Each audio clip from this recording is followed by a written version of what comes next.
today we're going to be diving into studying Hitmakers. Yeah. It's one of the things that I feel like I've learned a ton and continue to learn a ton from. The fun thing about the era that we live in, it's 2025, we have things like YouTube. Yep. We have courses from places like Mosley and all these amazing places, and we have AI that if we want to know basically anything that anyone ever said, you can just chat GPT it. Yeah, absolutely. And so it's one of the things that I've always been obsessed in my career with, is just like studying like what are other people doing. I've taken a lot of courses myself. I've read a lot of books from people, listened to tons and tons of podcasts. A lot of the Rick Beato stuff on YouTube is great. Yep. But yeah, so that's what we're going to be diving into today. And I think it's an underrated way to learn. I think a lot of people, especially younger people coming up, don't necessarily realize how good they have it. Yeah. And being able to have access to basically any mentor in the world that you want. Yeah, absolutely. I mean, there was so much stuff I know that I was like inspired by or that like influenced me when I was starting to get into like music making and all that. But it was just, everything was just shrouded in mystery of like, you'd hear rumors of like, oh, this is how they did that.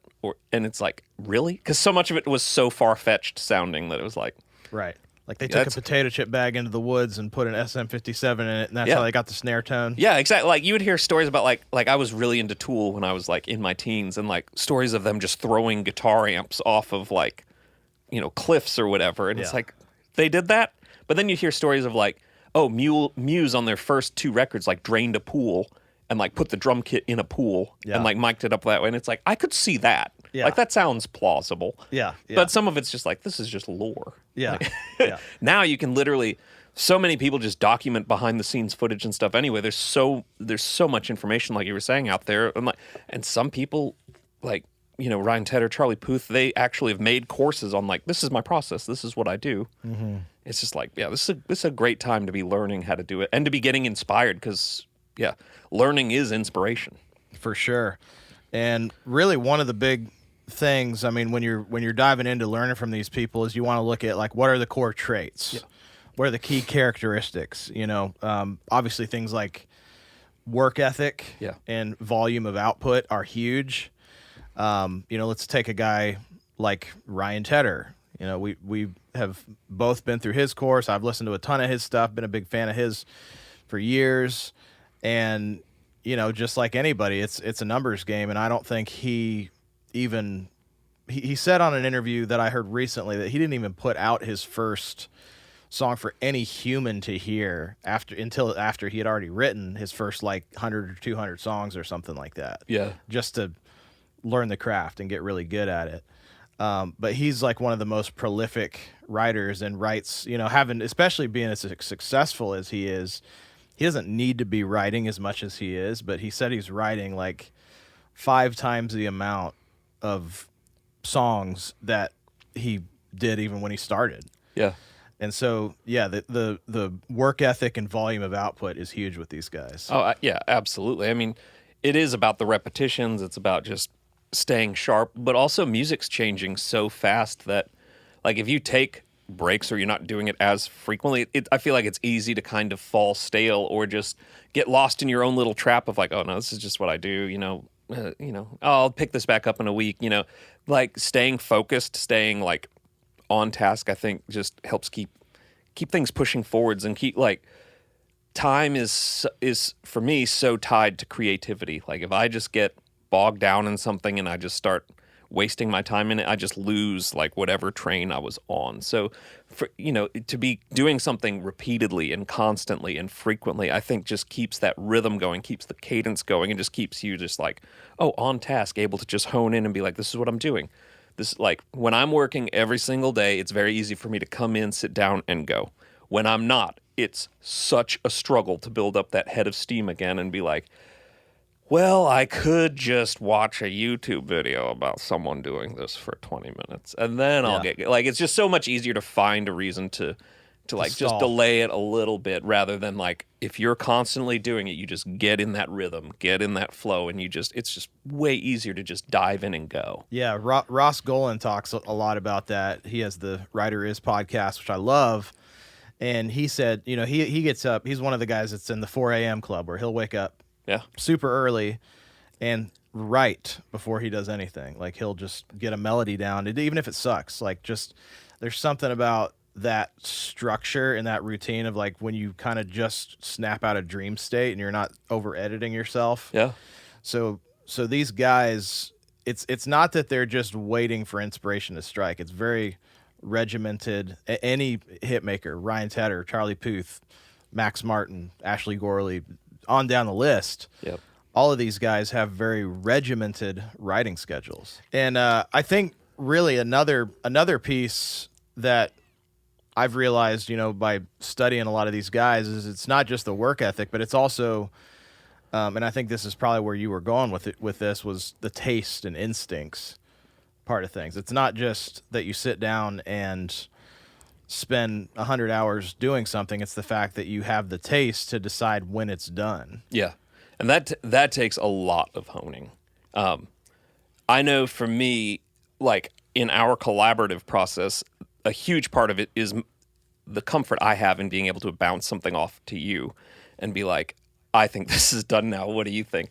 Yeah. For me, having that little milestone is like, okay, I feel like this is the point where I can get feedback on it. Like just having a point where, and for every, not everyone has someone they can bounce stuff off of, but just having that milestone for you to be able to say, this idea is done, this task is done, or this mix is done, this production is to a point where I can share it, I think is a huge thing, because people waste so much time just focusing on these little granular details that may or may not make a lick of difference in the end. But it's having that confidence to be like, okay, this is a point where I can call this complete, I can call this closed, or I can call this able to share into a place where we can. I'm comfortable presenting this to somebody. Yeah. And it's also like in production, like what sounds do you use? Yeah. Like pulling up a preset and knowing, hey, it's usually not just the stock Logic drum kit. Yeah. Maybe sometimes it is. Yeah. But also like having your ear to the ground and knowing what's been done, what's been overdone. Yeah. Because that's the whole thing with production and producers is like the ones that I love, the ones that I look up to are the ones who are really pushing the guardrails and trying to do stuff that hasn't been done before. Yeah.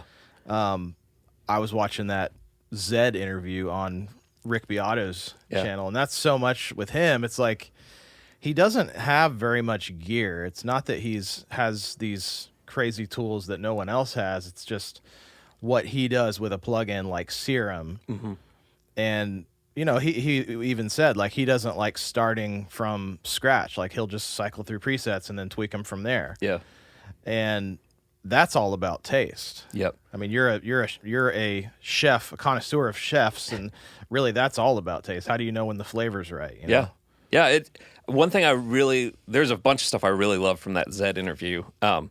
Something that I thought was really cool, which I guess you think about sometimes, but I just hadn't thought about it as plainly as he was saying it. But he was playing back one of his new tracks, and it sounds like there's crashes on all these like downbeats, but he's like, there's no crashes. Yeah, I love that. And he's like, that's because I picked a synth sound that had enough of that information that it feels like there are, but I don't have to add something else to it. It's got like a high end, like almost white noise kind of. Yeah, it had like a sizzle on the top where it's just like, yeah.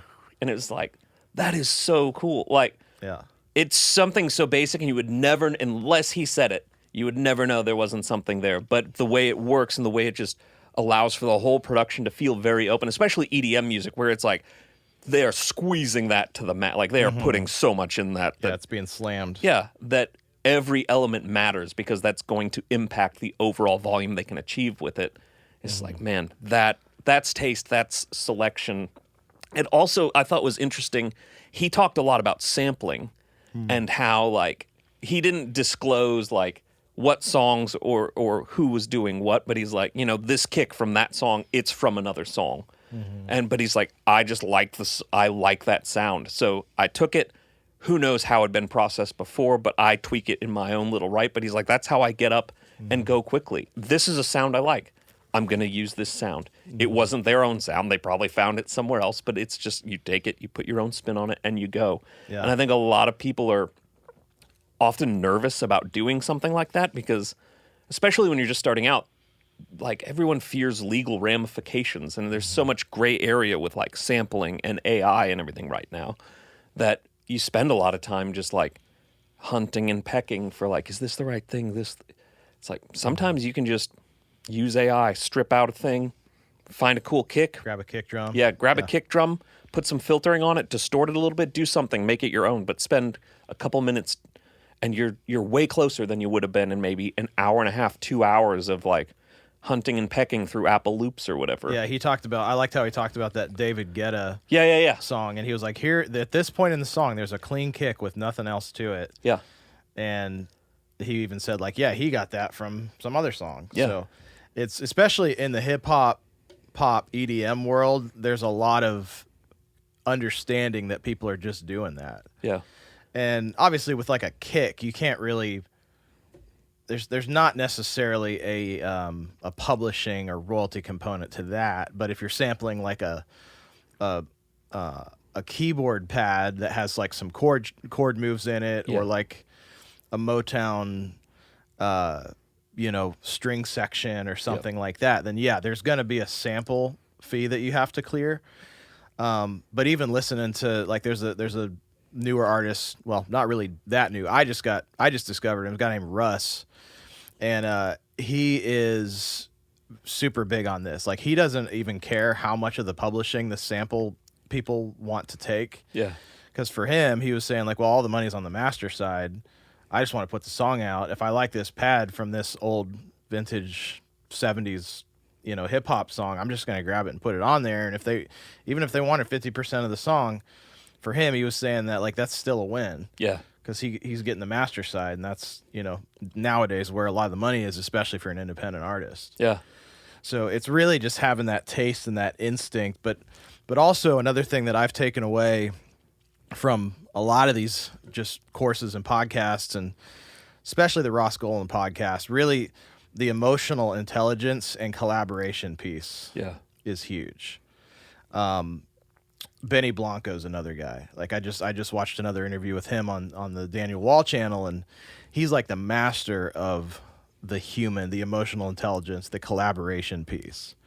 And that's why guys like Ed Sheeran have him come out on the road with him for 2 years to make the Divide record. Yeah.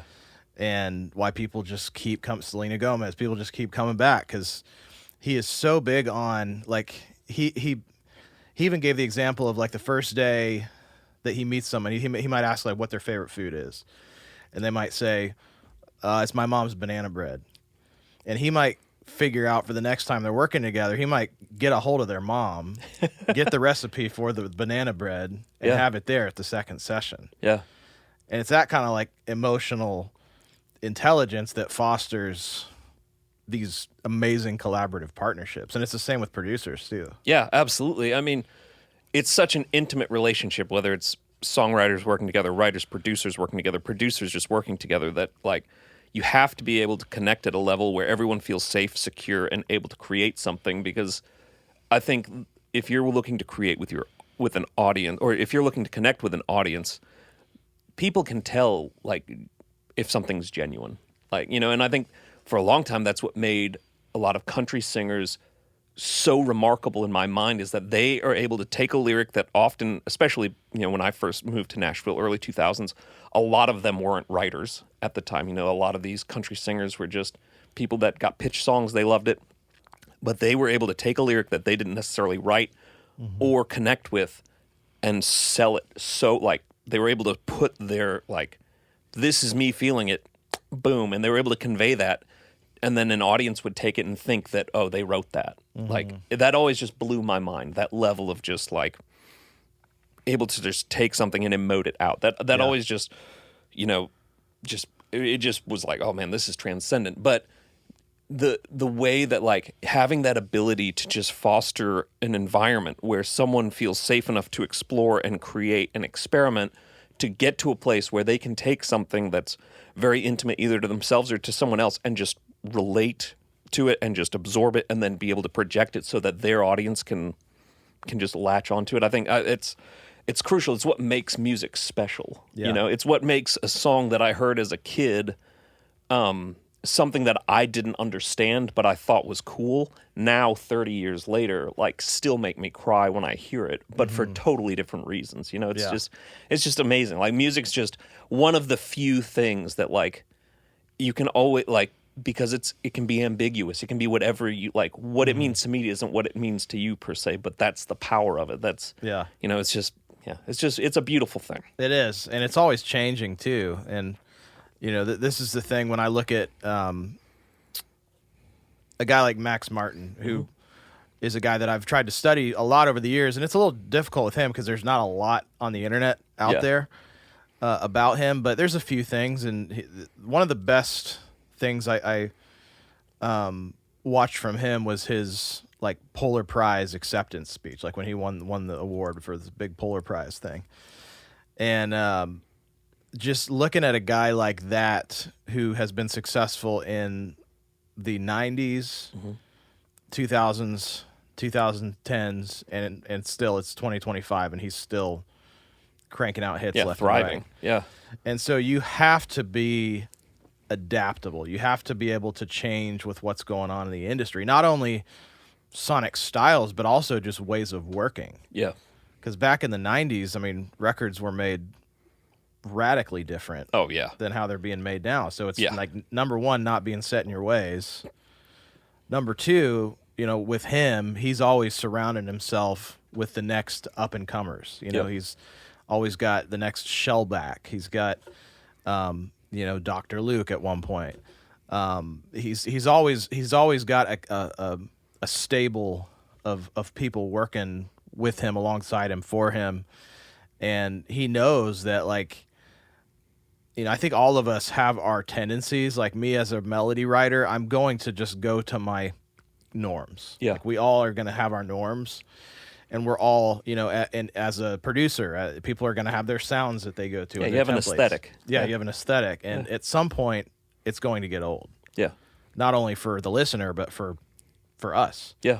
Because we can't just make the same thing over and over and over again. Yeah. That kind of defeats the definition of what we're doing. We're trying to create original, unique stuff. And so I look at guys like Max Martin who have adapted. Are there any producers that come to mind for you that over the years have shown that adaptability and just kind of longevity? Yeah, I mean, I think there's a bunch. If you look on the, you know, the pop side of things, I mean, obviously, like you mentioned Ryan Tedder earlier, he doesn't have the length of the career that like Max Martin has, but he has definitely evolved a good bit from like when they first emerged, like late 2000, early like 2010s, you know, through now. Man, I go back to like one of the most, I think, influential producers for me was Brendan O'Brien. He made almost every record I loved in the 90s and then like on into the 2000s, and is still making records today. The cool thing about him is he works with a lot of bands, and he, like, that process. I was thinking about this the other day, like, when was the last time we worked with like a band? Like not like a studio band, like a band that came in and was like, oh, this is what we do. It's been a while. It's been a hot minute. But I think that's because the process now just doesn't lend itself to that really quite like it used to. You know, back in the day, you had to get it done fast, and the easiest way to do that was to throw a bunch of people in a room and be like, go, let's do it. You know, and like, hey, here's the song, cut it down, we'll do the vocal in 20 minutes, you know, boom, we're good to go. Now, that doesn't make nearly as much sense because we've entered this realm of like, you don't need the commercial facility to make music. We've broken that barrier to entry way down to where, you know. And a lot of people don't even like recording in studios. Yeah. Like they'd rather do it in a house. Yeah, it's again going back to kind of like just the vibe and like the emotive content of things. Yeah, people want to be where they're comfortable. They don't want to go somewhere that feels like a doctor's office. And they're like, I'm on the clock. Like back when I first moved here, you heard so many people be like, we're on the clock. And that's because they were paying union fees for players. And like, there was so much pressure around the time that things were taking and everything. And decisions, like parts of the sounds of records were decisions that were made or compromises that were made because of those things, you know?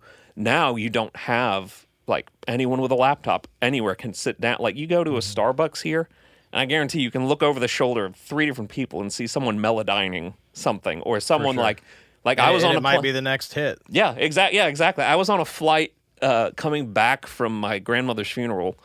We were coming Orlando to Nashville, and guy in front of me that I could like see, through the crack in the seats had Logic open, and was like, doing something in Logic, and it's like that's the world we live in now. Yeah.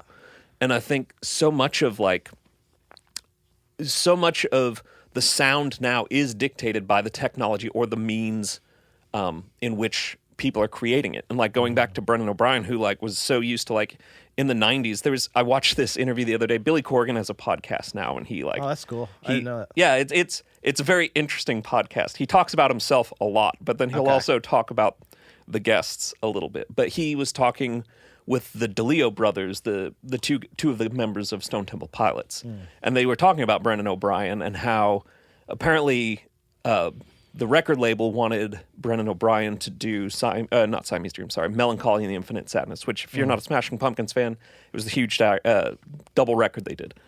And he's like, so I sat down with Brendan, and he's like, and Brendan sat there and was talking to me, and one of his selling features was, well, I just did the last Stone Temple Pilots record in 10 days, like start to finish, cut and mixed.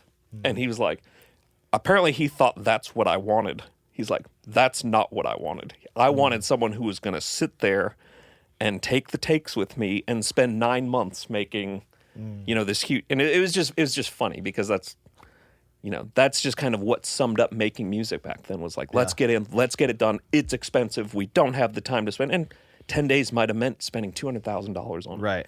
Studio and assistants. Yeah. And you're going somewhere, so you got hotels, you got per diems, you got all that stuff. Now, we drive in 35 minutes, we hang out, have a drink of coffee, we get to sit down at our computers, do something fun. And Brendan had talked about in this interview too, like, he was on the Rick Beato podcast, which is where he kind of updated some of this, but he's like, I still cut bands, but we do it in a way now that's a lot more similar to how we work. It's like, we come in, we've got the song, the drum kit, it's a live thing. We get it down. But then we just kind of build the pieces on top of it. He's like, you don't have to sit and now wait for performances to come together. It's about, let's capture the good moments. Then you can comp it. Yeah. Which is, it's just changing with the times to evolve into like, you can still make music in the same way, but just evolving how you do it a bit to make it more modern feeling and to work with the constraints that you have now. Because I think now, back in the day, money felt like the constraint that like, if you could manage the budget, and for a long time, that was the producer's job, was like manage the people, manage the budget. That's what the producer did. Now it's like manage the people, manage the budget, manage the timeline, manage the mix, manage the vocal. Now it's like everything. Yeah, you got to wear all the hats. Yeah, but now it's more like, let's just manage the timeline. Can we keep it going? Can we expedite it? Can we get it done? The money is not there anymore, so it's like, the only way to keep it cheap is to do it fast, get it out there, get it making money for us. Well, and before we kind of transition to the next section, I was listening to Scott Hendricks, who's a guy that I've gotten to meet and work with. We got to do a Blake Shelton thing last year. He came over, we worked on a track. It's just genius guy, has been on so many hits. I didn't realize he was a big mixer even before he was a big producer. He'd mixed like 50 number one country hits before his whole career of that. But I was listening to him on a podcast, and he was talking about a guy like Keith Urban, who he originally signed, brought to town. Yeah. And he was like, man, for as amazing as Keith is, of a musician, of a songwriter, of a performer, of a showman, he said, I don't know if he'd be the type of hit maker that would make it nowadays. Yeah. Because when he was coming up, his focus was all about the craft. Yeah. The showmanship, the guitar playing. Yeah. The vocal, the songwriting. He was just woodshedding on that. And now that's obviously got to be a part of it, but so much of being an artist, breaking out, is knowing how to use TikTok. Yeah. Knowing how to be an influencer, knowing how to build an audience. Yeah. And that just, so even the traits of hit makers, I think like the requirements change, like the job requirements have changed a lot. For sure. It went from kind of how we were saying, like, you manage the time, manage, the budget, manage the players, to like, it kind of starts to encompass everything. But now it goes even beyond just the realm of music and into like marketing. The market, yeah, the brand building and all of that as well. It's a whole new world. Yeah, for sure. So let's talk a little bit about like the craft and creative process of hit making. Like, I feel like different genres handle different parts of it. But having been working more in country and stuff versus like, some of the CCM stuff, production sometimes tends to be like a bit of storytelling, but it feels like in pop, sometimes it's not even as much about the story. It's much more about like an emotion or a feeling or an impact or just like a groove. Have you found, like, now that you're jumping genre to genre to genre a bit more, that there's like, is it hard like day to day to kind of feel out like, oh, what's the hat I'm wearing today? Even just in a production mindset of like, oh, am I telling a story today or am I just creating a vibe, if you will? Yeah, I mean that all depends, and it's all based off of who you're working with and who you're in the room with, because everyone's there's no one process that works for everyone. And if you learn anything from studying Hitmakers, it's that, like, there's a million ways to get to the end result. Mm-hmm. And if anybody tells you there's one formula and one way, they're wrong about that. Yeah. So for me, it's really just leaning on most days leaning on the artist. Mm-hmm. Like, what are they wanting to do? Some artists really care about having a clever turn of phrase in the lyric. Some artists don't care about that at all, and they just want the feeling or the emotion. You take a band like Coldplay, who's, desert island band, that's probably mine, is Coldplay. Like, a song like Fix You, there's nothing clever about it. The lyric doesn't even really make sense as a story if you read it down.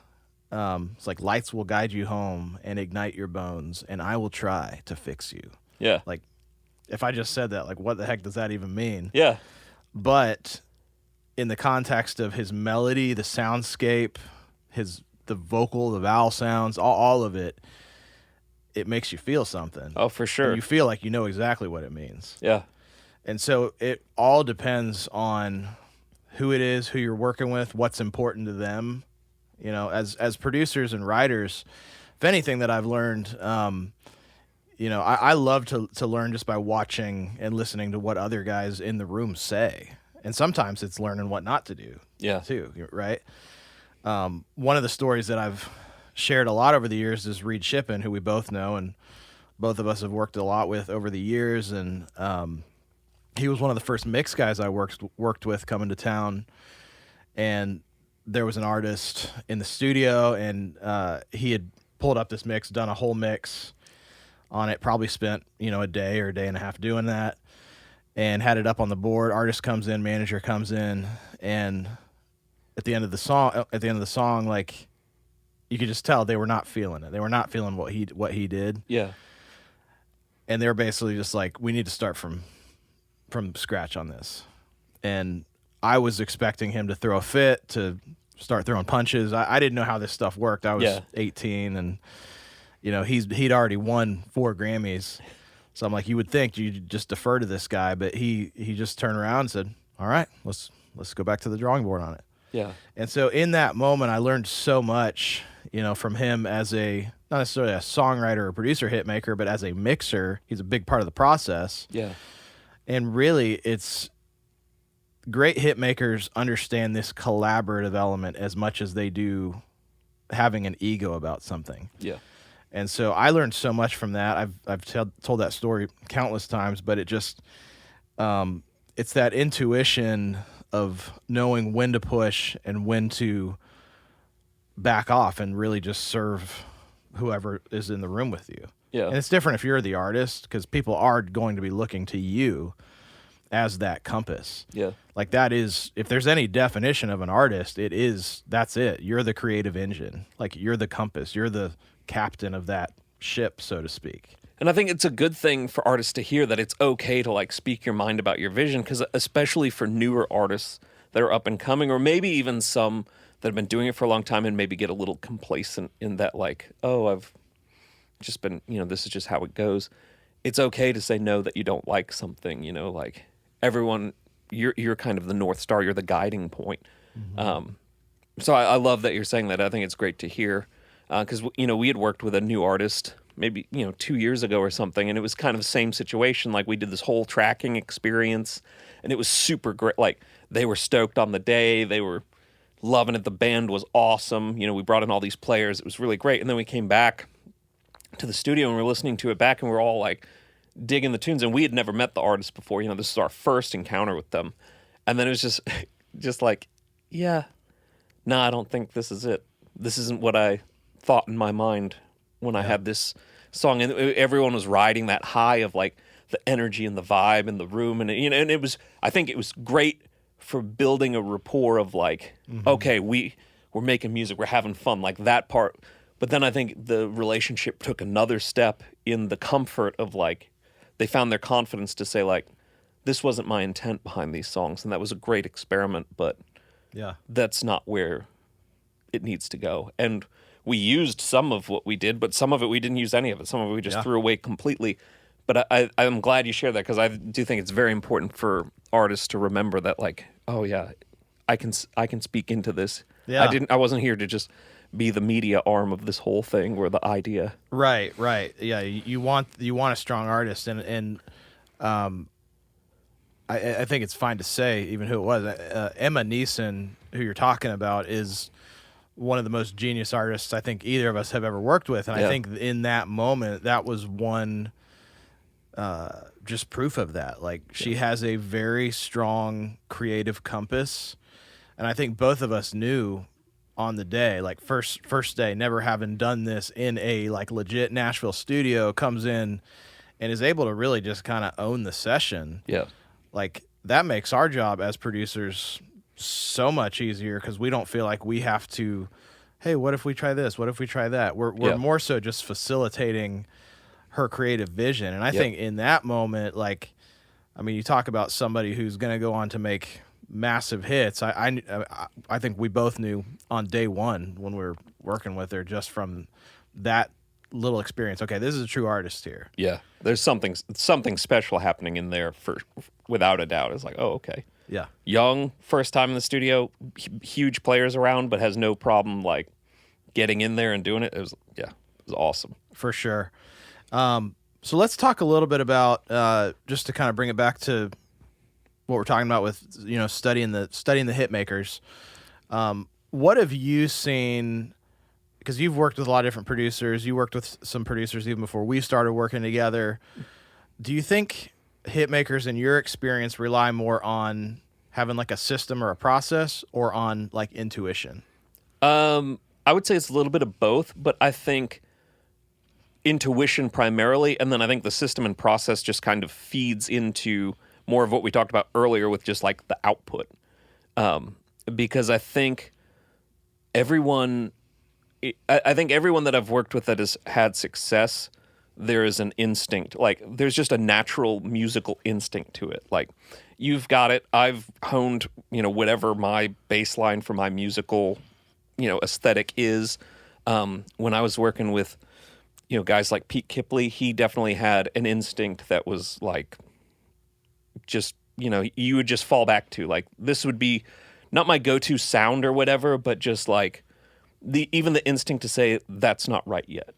Like just knowing when to say that. I think those kinds of things are what really define a hit maker. Like, when we're doing a vocal or whatever, you can sense like that's a great performance, but there's more to come here. Mm-hmm. Like let's grab that. Like, you'll be like, let's grab that again. Yeah. Like, and it's not even necessarily a do this plus this is going to equal better. It's you can sense that there's more in there, and maybe you have a word to like help push them in that direction, or maybe you just know that they don't need a word, they just need one more try through it to do it. But I think that intuition is what really drives out great things, or and maybe it's like with Pete, he would be like, he just really knew he didn't necessarily always know what was right, but he always knew when something wasn't right. Yeah. And had no problem being like, that's not it. Mm-hmm. So I do think intuition's a huge part of like everyone that I've worked with, that's probably one of the biggest things that's like, yes, okay, this is probably the most common trait amongst them. Now, everyone's intuition's different, or they're intuitive about different things, but I think that's it. The systems and processes, I think, just more lead into like just efficiency and just like how things get done. And a lot of times the overall quality of whatever the creative output is, I think that all ties into that. But I think the intangible is that intuition. Mm-hmm. Let's talk a little bit about industry savvy and career longevity. We've talked a little bit about how different producers and writers and artists kind of adapt with the changes. And so that's obviously a really important piece. The other piece that I've actually found a little bit surprising once I've kind of dug into some of these things is the branding component. Yeah. Like, for instance, you take a guy like Ashley Gorley, who far and away is the most prolific and successful country writer in years, and still is, and probably will be for the foreseeable future. And he doesn't do social media. He doesn't have an Instagram that I'm aware of. He doesn't have any of that stuff. He's not out trying to like brand himself with some really nice website and all this marketing stuff. It's like the songs themselves are the branding. Yeah. And yes, he has Tape Room Music, which is his publishing company. So there's some branding that goes into that. But guys like him, guys like Max Martin, very little about him on the internet. Yeah. He doesn't do a lot of interviews. Yeah. Serban Gania, same way. Mixer, but like same thing. You cannot find anything about him or his process, really. Very few interviews, if any. Yeah. Just like they're shrouded in mystery, these people. Yeah. So in one way, it's like the brand is your work. Yeah. Like that's basically your brand. Yep. On the other hand, in 2025, I do think it's different now in a way of getting discovered, getting connected. I feel like watching people come up now, it is a lot more about branding yourself on social media and having a TikTok presence, having an active online engaged presence on the internet. Yeah. I think some people are naturally better at it than others, but a lot of the people that I'm seeing coming up are having success through that. But I still think in like all of the ones that I've experienced and looked to and looked up to, it still comes down to the most important part is good work gets you more work. Yeah, absolutely. I feel like they often say you're always judged, or you're only as good as like the last thing that you put out the door.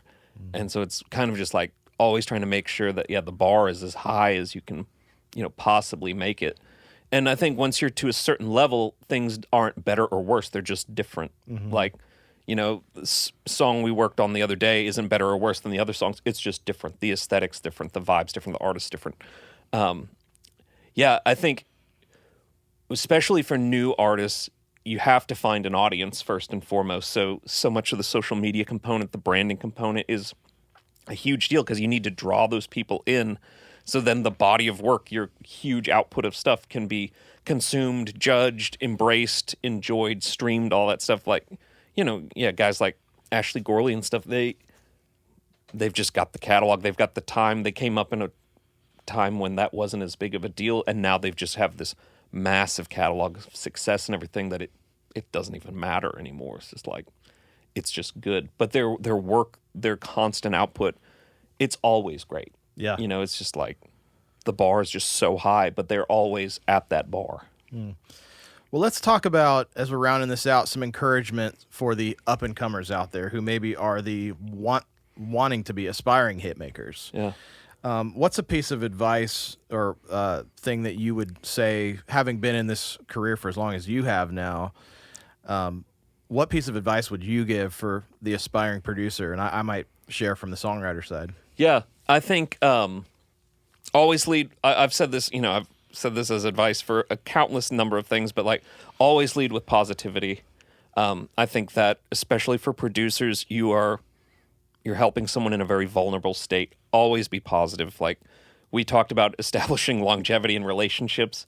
I want to be around people that I feel good around. Like I love when we hang out, I feel good. Like I have fun. We have a good rapport. That's why I love doing it, like, so I think create and cultivate an atmosphere of positivity that's going to just always bring people around, and just always treat it like it's something like it's yours. Like as a producer, we're helping craft the songs, but I think when you're first starting out, it's very easy to be like, it's theirs. I'm just like, you're anxious because it's someone else's. Like you're helping someone with something that's important to them. Take ownership in it, because it's just going to A, make that awkwardness go away, and B, it's going to just make sure that you turn over every stone, and that it's just something that you just look at every detail. Like just take ownership in it. Be positive and take ownership. Those would be my two pieces of advice. Yeah, it's great. And I would say for songwriters, you know, coming from my experience and just seeing other people that I've looked up to, you know, Tom Douglas said it really well, that you really just have to write the song and jettison it out there and forget about it. Yeah. Move on to the next song. Because it can be really, really damaging to our creativity, to our process, to our self-esteem, to our joy, if we're dwelling on all the stuff that we think is great, but why did it not get cut? Yeah. You know, that really is kind of the name of the game in Nashville. You know, there's Demo Mountain, so to speak. All great writers are sitting on Demo Mountain, which is, you know, 95% of their catalog that hasn't been cut. Yeah. And that's okay. That just is how it is. It's the name of the game. So if I can give any advice, really for myself included, and this is advice I'm trying to practice what I preach, just write the song, forget about it the next day. Yeah. And move on to the next one. There's always going to be another song. Yes, there are times when you need to drill down and like tweak and edit and refine. And over time, those songs will become self-evident. Mm-hmm. What are the ones that the artist keeps coming back to that they're, you know, or what are the ones that the label's like, we really like this, but it's not quite there yet. Like every now and then you do want to dig back in, but most of the time you write the song, put it out into the world. That could mean turning it into your publisher. If you're an independent artist, it could mean just cataloging it into your computer. It could mean teasing it out on social media. It could even mean releasing a lot of it. You know, a lot of the times, you know, Russ, to go back to him, who I was talking about earlier, he's put out like 500 songs up to this point. That's crazy. And he talked about Lil Wayne back in, I think it was like 2006, maybe 2007, 2008. He was putting out like 70 songs a year. Yeah. Just because he was collabing on everybody's stuff and he was dropping tons of stuff. Yeah. And I do think there's something to be said of that. Just put it out there and let the world decide if it's good or not. Yeah. In hip hop, those mixtape things are huge. It's just like, just get them out. Get it out, get it done. Yeah, exactly. So just be prolific and don't get hung up on any one song. To round it out, are there any specific exercises or challenges that you'd recommend to sharpen creative chops? And this could be from your own stuff. This could be from guys that you've looked up to. I think for me, something that's really helped me is just, especially in terms of just making sure I'm staying focused and like driving forwards, is even if they're not real, giving myself little deadlines of just like, it helps me stay compartmentalized and not just overly focus or just tweak and get inside my head and just spend so long on something that doesn't matter. Just being like, by the end, I have to send this off by the end of today, or I need to be done with this by 2 p.m. or something like that. It helps me really focus in on just getting things done, and just maybe the first thing that I encounter, or like the first few sounds I encounter or something, are the right ones. I think for a long time, I just second guessed myself all the time. So having a little time constraint, I think, just really helps just focus and be like, okay, let's get it done. Let's do it. Yeah. So good. What about you? I love that. Yeah, I'll kind of piggyback on that and just talk a little bit about what we're doing even in Song Chasers this month. I think one of the best things that anyone can do who's an up-and-comer is to really be actively studying somebody so that they can emulate parts of their workflow or parts of their character ethic or any of those types of things. And really that's kind of designing your own little hitmaker study. It could be anybody. It could be Dolly Parton, it could be Bono, it could be Chris Martin, it could be Lil Wayne, it could be it doesn't matter who it is. Pick the person or people who you love what they do and do an active study. That's one of the things we're doing with our Song Chasers group this month is we're having everybody take a hitmaker of their choice and go through our template that we've created to really just learn and actively analyze songs, but also, habits and things they've said in interviews, books maybe that they've been quoted in. Yeah. There's so much out there now. It's a beautiful time to be alive and to be learning and to be creating because we can learn from, really, you can make anybody your mentor. Yeah. You can make anybody your mentor. So that's my encouragement to people is to do that and be active about it. Pull out a notepad and a piece of paper or pencil and just sit down and go back to school with it. I like it. And I think you learn so much from analyzing these songs, analyzing the work ethic, analyzing their lives, analyzing how do they go about doing what they do. I love it. Yeah. So lots to learn from the Hitmakers. I hope. Hopefully we brushed on a little bit of it. Yeah, hopefully everyone out there. If you are interested in diving into Song Chasers, that's just at joinsongchasers.com. X has his music production mastery group in there, diving into the production side of things. And we have a good time. And we are covering all kinds of stuff, doing pitch to artist sessions. We've actually got 2 of them this month, which is an awesome opportunity for people. Yeah. Lots of trainings, lots of co-writes, lots of collaborations. It's an incredible community. So it is. Hope to see you in there. Yeah, absolutely. Thanks for listening to this episode of the Made It in Music podcast. And be sure to check out our other episodes where we unpack hundreds of hot topics with some of the top music industry pros, both here in Nashville and all over the world. Subscribe to make sure that you automatically get future episodes and leave us a review if you loved it. It would really help us out. Or send an email to support@fullcirclemusic.com if you have ideas for how we can improve the show. If you would like to become a Song Chasers member and attend our training sessions live, head over to joinsongchasers.com to learn more. You also get additional exclusive training from music industry professionals. You get our royalty-free custom tracks from Seth, Mosley. You get song reviews from me and my team, and you get access to a custom social media network we created exclusively for songwriters and musicians. There's nothing else like it on the internet. Head to joinsongchasers.com to learn how to join and check out madeitinmusic.com for more content and episodes from this podcast. See you in the next episode.